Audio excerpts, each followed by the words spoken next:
ಅಂತ ಮಾತು ಮಾತಾಡಿದಾಗ ಅಲ್ಲಿ ಜನಕ್ಕೆ ಏನಾಗಿರ್ಬಾರ್ದು. ಆಲ್ರೆಡಿ ಭಾಳಷ್ಟು ಸೋತಿದ್ದಾರೆ ಇಲ್ಲಿ ಜನ.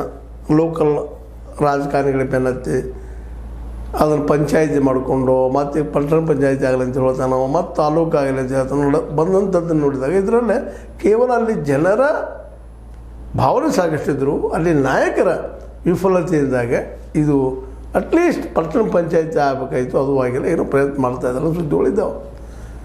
ಪಟ್ಟಣ ಪಂಚಾಯಿತಿ ಇವತ್ತು ನಮ್ಮ ಕಲ್ಲೋಳಿ ಆಗ್ಯದ, ನಿಮಗೆ ಗೊತ್ತಿದ್ದ ವಿಷಯ ಅರಬಾವಿ ಆಗ್ಯದ, ಯಾವುದರ ಮಟ್ಟದಲ್ಲಿ ಬೆಳೆದಂಥದ್ದು ಇದು. ಅದಕ್ಕಿಂತ ಒಂದಿಷ್ಟು ಹೆಚ್ಚು ಕೌಸರಿಗೆ ಈಗ ಆಗಬೇಕಾಗಿತ್ತು. ಪಟ್ಟಣ ಪಂಚಾಯತ್ ಆಗಲ್ಲ, ಡಿಮೋಷನ್ ಆಗ್ಯದ. ಈ ಪ್ರಮೋಷನ್ ರೂಪದಲ್ಲಿ ತಾಲೂಕು ಆಗಬೇಕು ಅನ್ನೋದು ಅವ್ರ ಬೇಡಿಕೆ. ಅದಕ್ಕಿಂತ ಲೋಕಲಲ್ಲಿ ರಾಜಕಾರಣಿ ನಮ್ಮ ಬಾಲಚಂದ್ರ ಜಾರಕಿಹೊಳಿ ಅವರ ಆ ದಿಶೆಯಲ್ಲಿ ಪಾಪ ಜನರಿಗೆ ಪ್ರಯತ್ನ ಮಾಡಿ ಅದನ್ನು ಇಸು ಕೊಡುವಂಥ ಪ್ರಯತ್ನ ಮಾಡಬೇಕು ಅಂತ ತಾಲೂಕನ್ನಾಗಿ ಮಾಡೋದ್ರಲ್ಲಿ ಅವರು ಮತ್ತು ಉಸ್ತುವಾರಿ ಸಚಿವರಂಥ ಸತೀಶ್ ಜಾರಕಿಹೊಳಿ ಅವರು. ಇಲ್ಲಿ ನೋಡಿರಿ, ಗೋಕಾಕ್, ಕೌಸಲಗಿ ಮತ್ತು ಜಮಖಂಡಿ ಇದು ತಾಲೂಕಿಗೆ ಹೋಗಿದ್ದಂಥದ್ದು. ಗೋಕಾಕ್ ಮತ್ತು ಅದೇ ಕಾಲಕ್ಕೆ ಜಮಖಂಡಿ ಇವೆರಡು ಜಿಲ್ಲೆ ಆಗೋದಕ್ಕೆ ಅರ್ಹರಿದ್ದಂಥ ಪಟ್ಟಣಗಳು. ಅದು ಇವತ್ತಿಗೂ ಆಗ್ತಾಯಿಲ್ಲ.